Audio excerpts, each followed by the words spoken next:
And I'd like to get started with our next presenter. Uh, I've known about him ever since he was in diaper. No, that's wrong. The wrong guy. It's a funny story again about John Trump. I actually came across John while reading the Zcash white paper for SF cryptocurrency devs because we wanted to talk about zero knowledge proofs. And then I was like, cuckoo cycle, what is this stuff? And then you read John Trump's GitHub and you're like, my God, he is amazing. He is amazing. And I never thought I'd meet him and give him a high five. Thank you, John. So John is going to talk to us about cockatoo. Please give him a round of applause. Welcome, John Trump.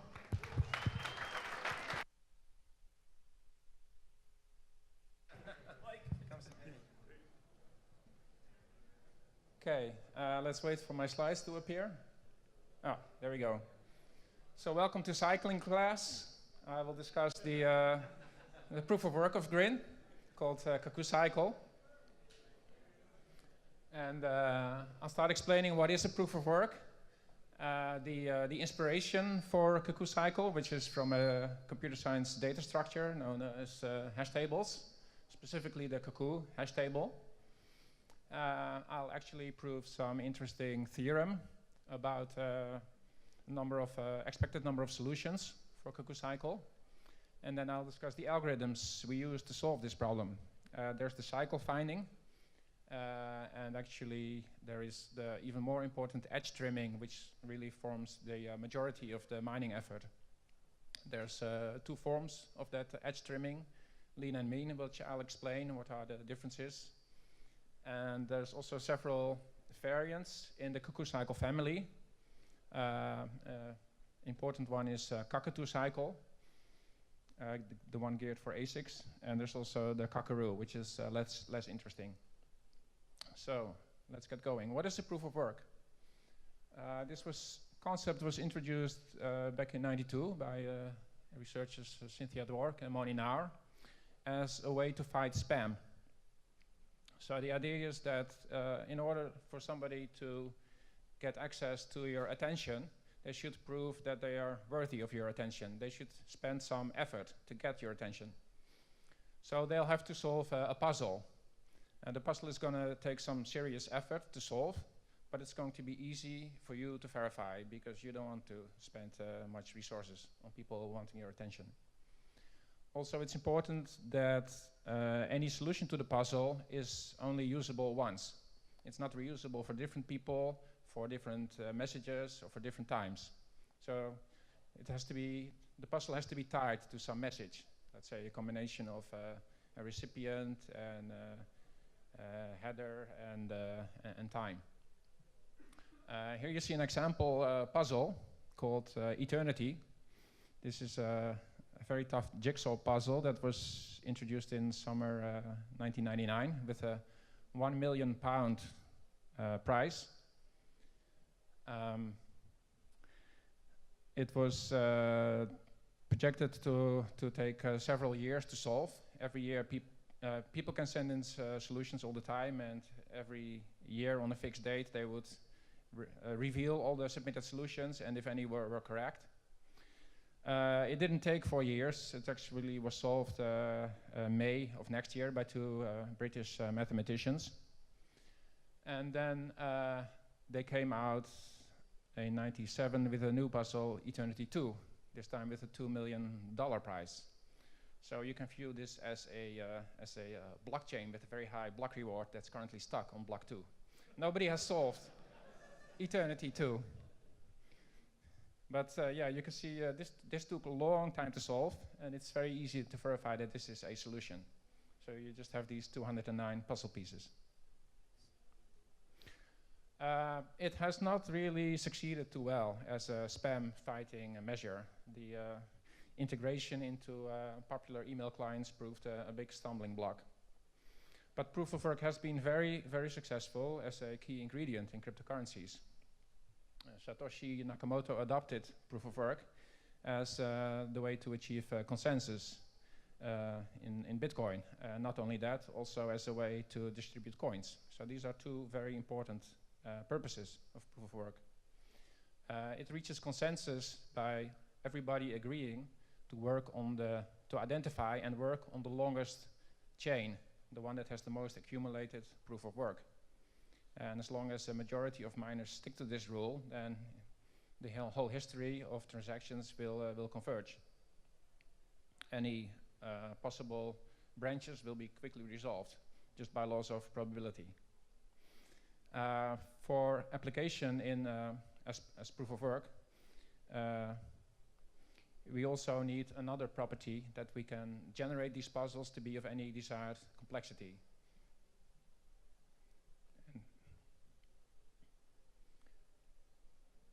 So most people equate the whole concept of proof of work with a particular instance of it called hashcash. And this is because almost all the cryptocurrencies use some form of hashcash. So in hashcash, the puzzle is that you want to find an input to a hash function following the message that it has to be tied to, such that the hash output is very small. It falls below some threshold. So by making this threshold very small, you can make it very hard to find such an input.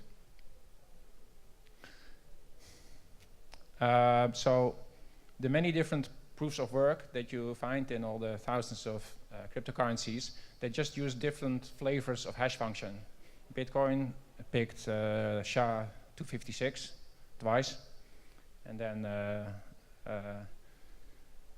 Tenebrix picked Script, which was copied by Litecoin. There's Dash with X11 and Kryptonite with, what is it? Monero, yeah, picking Kryptonite. But there are other proofs of work besides hashcash. So not all mining is hashing. And those alternatives are so-called asymmetric proofs of work. The attempt to find a solution is not the same as verifying a solution.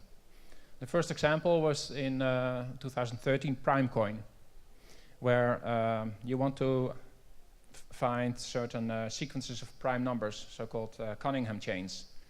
So it's like a sequence 5, 11, 23, 47, where each successive prime is twice the previous 1 plus 1. Or it could also be a sequence in which it's twice the previous minus 1.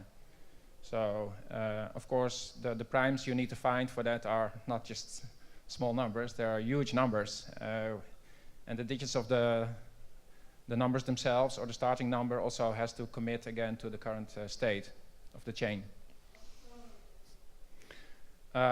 So finding such a sequence of primes is quite a different effort from verifying. We have simple proofs of primality. Later that year, there was the momentum proof of work, which amounts to just finding two inputs that have the same hash output. So it's a basic birthday collision. And this formed the inspiration of Cuckoo Cycle, because I was following the discussion of that. And the creator also offered money rewards for people who could break the scheme. It turned out that momentum was badly broken. It was intended to require a lot of memory, but for birthday collision we can get away with using Q times less memory while suffering only a square root Q slowdown. And this is a very, very practical, feasible trade-off. So momentum wouldn't be using as much memory as intended. So that led me somehow to develop Cuckoo Cycle, which we can view as not a one-way, a one birthday collision, but a simultaneous 42-way collision. This was improved in 2014 after several people found ways to improve my initial algorithms for solving it. And having incorporated those improvements, I published a paper in the Bitcoin 2015 workshop. Later that year, we saw the appearance of Equihash, which is in many ways similar to Cuckoo Cycle. Both can be seen as generalizations of momentum, of the basic birthday collision. In the case of equihash, you want to find 2 to the k inputs, such that their hash outputs have an exclusive OR of 0, and also the intermediate exclusive ORs. When you present them in a binary tree, they also have initial 0 segments. An interesting asymmetric POW is ETH hash, in which verification is actually slower than a proof attempt. This is because the miners use a very large multi-gigabyte data set that is generated every 125 hours, so around 5 days. And they search for some pattern in this data set. And in order to verify it, the verifiers don't need to use the whole data set, but they can verify it from the smaller cache that the data set is generated from, and that is only 30 megabytes. So it's still somewhat memory intensive to verify. The advantage of equihash and Cuckoo Cycle and Momentum is that they're all instantly verifiable, which is a very desirable feature. It requires no memory and practically no time. So this is the basic advantage of asymmetric POWs. They allow you to increase the memory requirement without slowing down verification. In systems like Kryptonite, they chose, or many other coins too, which are instances of Hashcash, they choose a hash function which requires significant memory to run, but that means that the verifier also has to expend that much memory. So those systems are always limited in the amount of memory they can require. You cannot expect verifiers to use a gigabyte of memory. You want small devices with limited resources to be able to do verification. So the inspiration for Cuckoo Cycle comes from hash tables. And the hash table, as the name suggests, is just a table of elements, a table of slots where you can store data items. And you use a hash function to map a data item to a possible slot. So here we see the data item 11 being hashed to that location, and it could be stored there. Of course, it's possible that you hash a data item to an already occupied slot, as happens here. In which case, you just look for consecutive slots to find an empty one. As soon as you find an empty slot and you haven't found the element you're looking for, then it's simply not in the table. Downside of this is that you may take many steps to find a slot for your element. So then, in 2004, some people, Park and Rodler, had some very cute idea for a Cuckoo hash table. This is really a pair of hash tables. So you have a pair of tables with each their own hash function, and you can store a data item in either of the two locations. But you only ever check those two locations. You don't look in consecutive slots. So if we have an element 8 and we check the two locations, one is occupied, the other is available, so that's good. We can store it there. What happens if both are occupied? Where do we store the 8? Well, we take inspiration from this bird, the cuckoo, to just kick out the 11 and put the egg in the nest. Now, we want to take care of this 11 that we kicked out. Fortunately, this 11 also has an alternative location in the other table, so we can just see where does 11 go. It could also go there. So you want to store it there, but also that can be occupied. So you just repeat this process. Whenever you want to put it in the alternate location, maybe you kick out some element that's there, and then you just find a new place for that element. We can visualize the current state of a Cuckoo hash table with a directed graph. I have to apologize for this being an older version of the presentation in which these arrows are going the wrong way. The idea is that the arrows go from the current location of a data item to its alternate location. So to see where a new data item ends up, actually this is the correct one. Is that the case? No, it's not. To see then where an item ends up, you just follow the path of edges to the endpoint. And in this case, that works fine. So we would be storing 8 there, move 11 there, and 19 ends up there.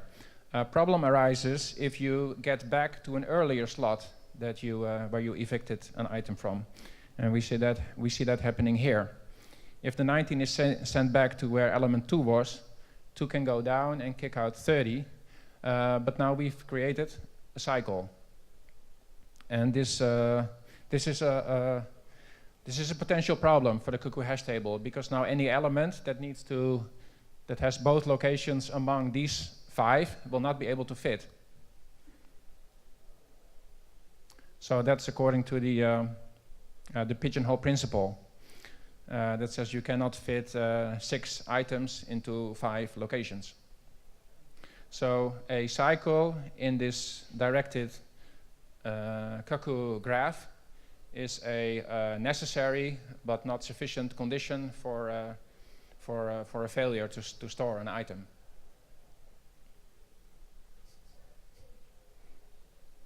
So here then is the general cuckoo cycle problem. We consider a bipartite graph, which consists of n edges between n nodes in the upper partition and another n nodes in the lower partition. So we have, instead of the 2 hash functions, we just have a single hash function, but we take an edge index and then followed by a 0 or by a 1, and feed that into the hash function to give us the 2 endpoints of an edge. And in this case, we would have the edges with indices 2, 8, 11 and 19 forming a 4 cycle. So one parameter of cuckoo cycle is a particular cycle length, and the goal is to find a cycle of that length in such a random bipartite graph. And in the case of Grin, those will be the number n will be pretty large, around a billion nodes. So here is a smaller cuckoo graph on just 256 edges, and here's a slightly larger one on 2 to the 12 edges. So let's see how we can identify those cycles. Oh no, okay. Here comes the mathy part. We can actually exactly compute the expected number of cycles, and for that we have a notion of an anchored cycle. So in an actual cycle of, let's say, 42 edges, we can make one distinguished edge called an anchor and start listing the indices starting from the anchor and then following the incidences in the upper and then in the lower and in the upper. And this way we end up numbering all these edges from index 1 through index 42. And with that notion, so a potential anchored cycle will be just any sequence of 42 indices.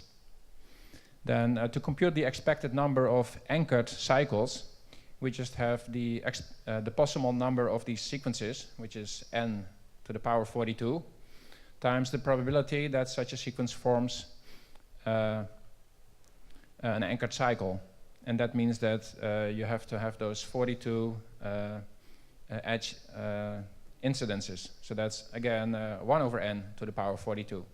So multiplied together, we see that the expected number of anchored cycles is exactly 1, no matter what the cycle length is. But of course, to anchor an L cycle, you have L possible choices. That means that the expected number of cycles is just a fraction 1 over L of that. So this is how we end up with a fraction only 1 over 42 of all the graphs that you search having a 42 cycle. By the way, I found this nice picture of a cycle that's anchored to a wall, and the anchor itself reminds me a little bit of Grin. In this analysis, I ignored the possibility that different indices can be identical. So if you do this exactly, then you end up with this formula. The expected number of L cycles among n edges is again this fraction 1 over L, but then it has these factors. and that's an n to the falling L, which you also see in binomial coefficients. That's n times n minus 1 up to n minus L plus 1. And again, a similar term with the square of a smaller falling power. So when n is really much larger than L, then those fudge factors are close to 1, as we see in the bottom, where the expected number of 42 cycles is 0.9999988 over 42. But if your graph is smaller, for instance 2 to the 12, then we can see we have a significant reduction already in the chance of a 42 cycle. So in the use of cuckoo cycle as proof of work, n will always be way larger, and we can just assume this 1 over L expectation. Okay, now we consider the algorithms for solving the problem of finding a cycle in such a random bipartite graph. I will discuss 2 algorithms. Both add the random edges one at a time, and then try to see if that edge forms a cycle. There is the cuckoo miner that is actually inspired by the operation of the cuckoo hash table, and that doesn't find all possible cycles, but it finds the so-called cycle base. So that's the cycles you can form by having a tree, an acyclic tree, and then all possible edges added to that tree, which form a cycle. So in the cases where the multiple cycles in the graph overlap, you may not find all of them, but in practice that would only be a small fraction that you overlook. The other miner is more straightforward and is guaranteed to find all the cycles. So here is how the miner emulating the cuckoo hash table works. Again, we have the directed cuckoo graph that points from where we would store a data item to the alternate location. And we can see that is still it's a so-called directed forest, which means that it has a bunch of components which are acyclic trees. When we add a new edge, let's say between node U and V, we can follow the path from those 2 nodes to end up at the root of U and the root of V, and see if those are the same. In this example, they are different, so then we are free to reverse one of the paths, which gives us the ability to store, to add a directed edge from the reversed part to the other part. In this case, it makes more sense to revert the path from U because that is a shorter path, so it will require less effort. And the result is this. So again, we have reversed that path of 2 edges, and that allows us to add another edge. The limit of these graphs is that the out degree is at most 1. So any node that already has an out degree, we cannot add a new edge to. That's why we require the path reversal. In the other case, where we choose 2 nodes U and V that have the same root as depicted here,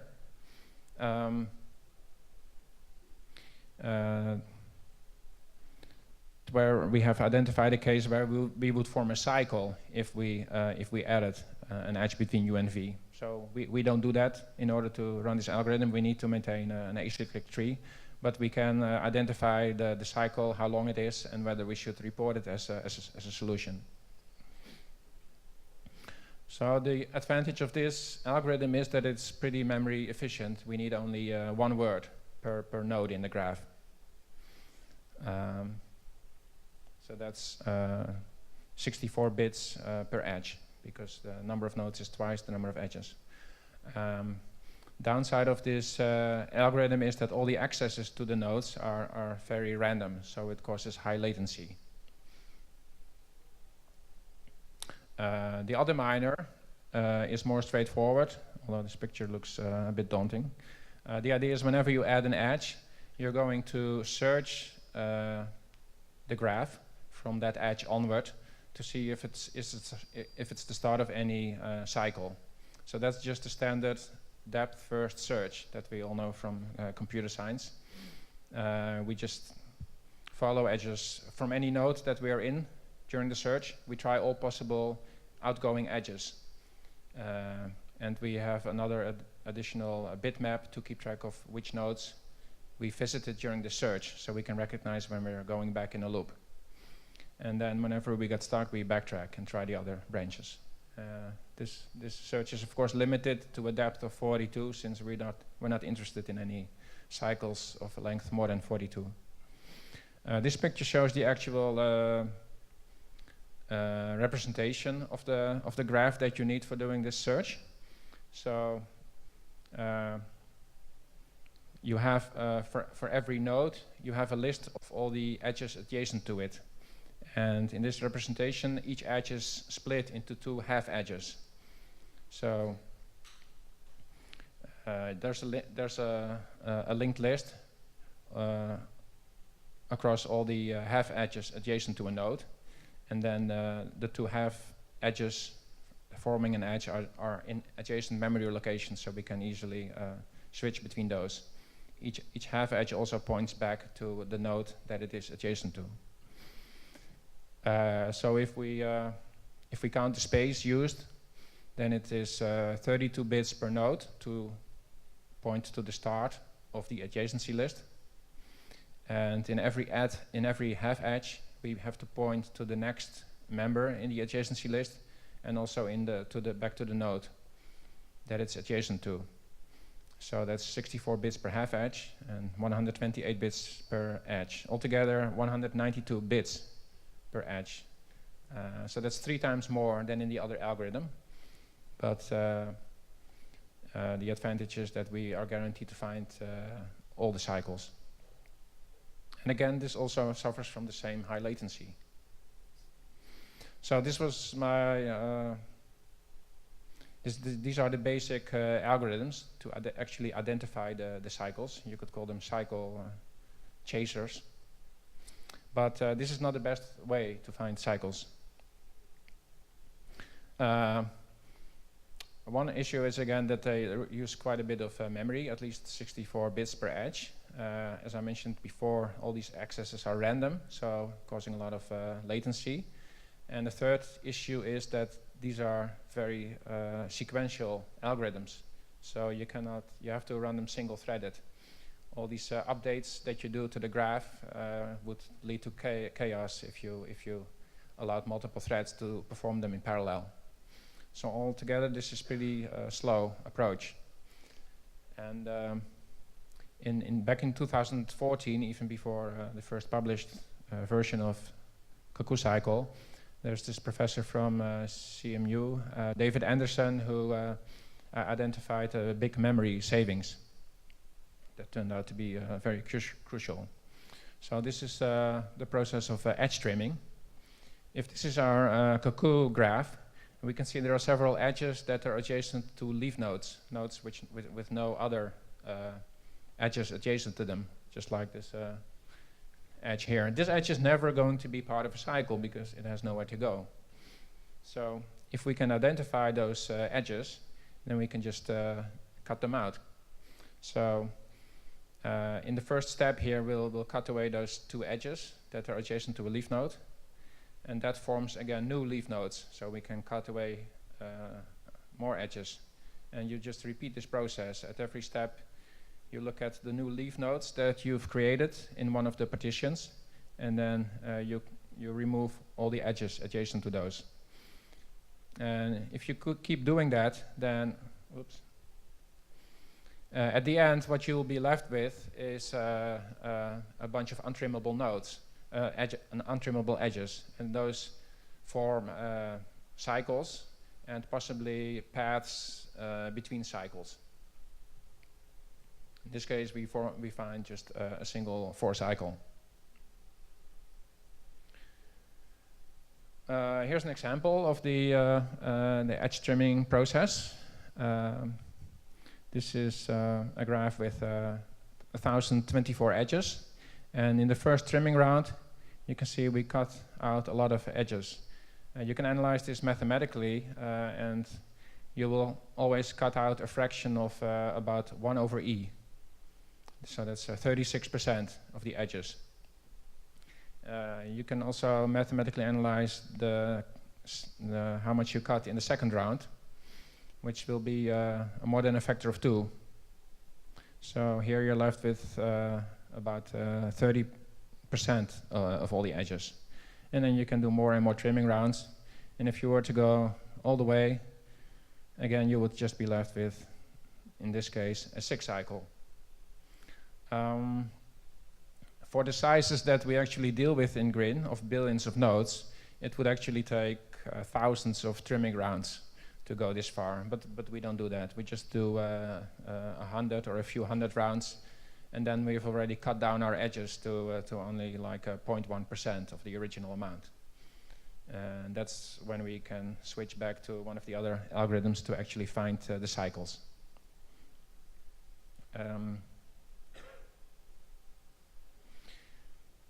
So there's 2 ways to implement this edge trimming process, which I call lean and mean. The lean one is because it is very modest in memory use.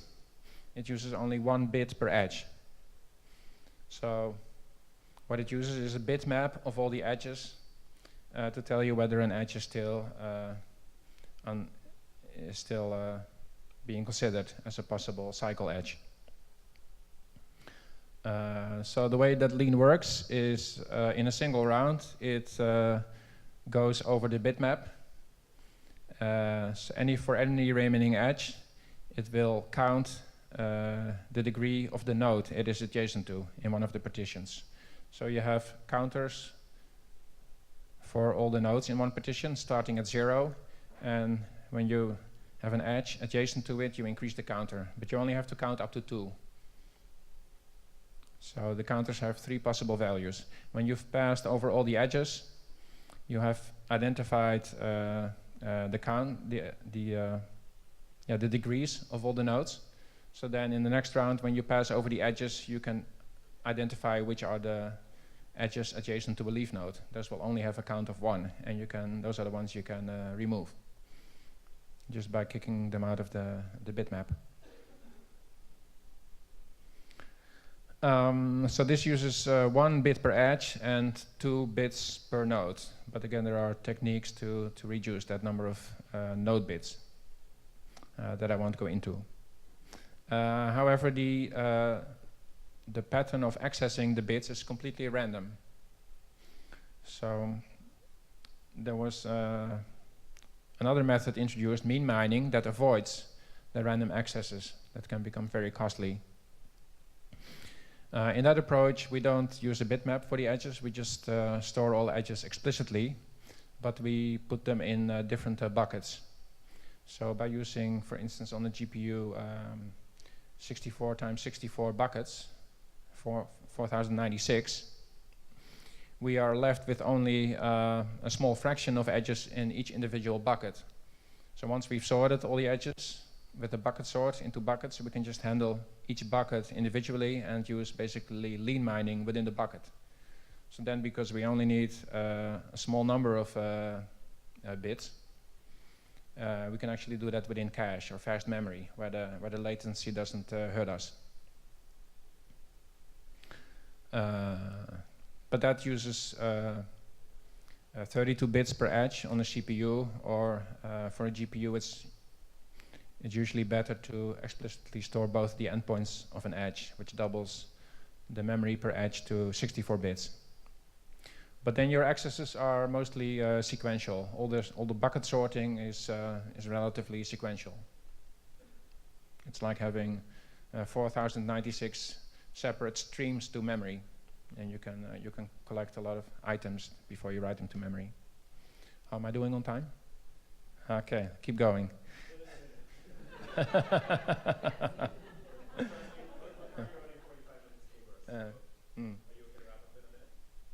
No, a few more slides to go. So At some point I realized that we wouldn't be able to maintain ASIC resistance for long, especially after seeing the ASICs come out for Equihash that had a lot of SRAM embedded on a single chip. So we decided that we needed a dual power approach to allow for a controlled introduction of ASICs and establish a healthy competition there. So I was starting to rack my brain about, okay, if I'm going to have to make something ASIC resistant, I'm going to need to tweak it. So what kind of tweaks could I do that are hard to predict? And of course you can make all kinds of changes to the underlying hash function that produce the edges, but I thought of, hey, I can make it much more interesting trick. I can change the notion of a cycle. And actually that led to this Cockatoo cycle problem that I realized makes it actually easier to implement ASICs. So instead of a tweak, it became the ASIC targeted variant of Cuckoo cycle. So in this form, you consider two edges to be adjacent not if they share the same endpoint, but if they share different endpoints in pairs. And so in each partition of the nodes now, you have the nodes paired up, and edges going to different elements of a pair are considered adjacent in this off by one cycle. So we have A adjacent to B, adjacent to C, but not adjacent to D, because that's the same node in a pair. And if you think about it, when you do the lean mining on such a graph, you only need a single bit per node. You only need to know, okay, was there an edge going to the other node of the pair that I'm going to? That just takes one bit. So this makes it more attractive for ASICs, because you don't need to try to optimize the number of bits. Actually, if these node counters have 3 possible values, you will be tempted to store like 5 of them in a single byte, because 3 to the power 5 is still less than 2 to the power 8, and that way you optimize some space. But here you don't need such tricks. It's all single bits, and for the counting you just set 1 bit, and for the testing you just read 1 bit. The bits, all the accesses to the bits also don't need to be atomic. So this seemed to be a much better form of, much better than Cuckoo cycle for implementation on ASICs. Here's an example of how the lean mining will work. You identify all the edges for which the other node in the pair has no edges going to it. And then you eliminate those edges in the first step, and then those in the second. And then you end up with this Cockatoo cycle of length 6. This is just length 4. And there's a Cockatoo on the cycle. Would it be too much to wrap up on that one? I'm going to wrap up right now. Okay. So then we've seen this on Quentin's slide as well. We have the 2 POWs on mainnet. The Cockaroo, that's another version of Cuckoo where you just force the edge hashes to be done in blocks of 64 edges. So this makes lean mining very unattractive, because whenever you want to find the endpoints of an edge, you would have to do all the computational work for a block of 64 edges. So that's going to be too wasteful. So you're actually forced to compute all the hashes in advance, and that is basically the mean mining. So that's going to take a lot of memory. That means that any ASIC is also just going to have to use a lot of DRAM, and it won't have a huge performance advantage. So on GPUs it takes 5.5 gigabytes of memory, although with some computational overhead you can reduce that to 4 gigabytes, which I think we're actually seeing now. CPUs, they run 10 times slower, so they're out of the picture. And we'll need to be doing those tweaks still every 6 months to discourage the ASICs. And this starts out with most of the rewards. For the ASICs, we allow Cockatoo solutions on 2 to the 31 or any number of more edges, up to 2 to the 64, which is quite unimaginable now, but in a billion years we'll get there. This takes currently 512 megabytes of memory with the lean mining approach. And there's an automatic upgrade schedule in place, so that after 2 to the 1 plus k years, we increase the memory requirement to 2 to the k by phasing out the smallest accepted size. Okay, that's basically it. Any questions? We're kind of out of time for questions. All right. But we could give him a round of applause, please. Yeah. Woo. That's amazing. Thank you, John. Thank you very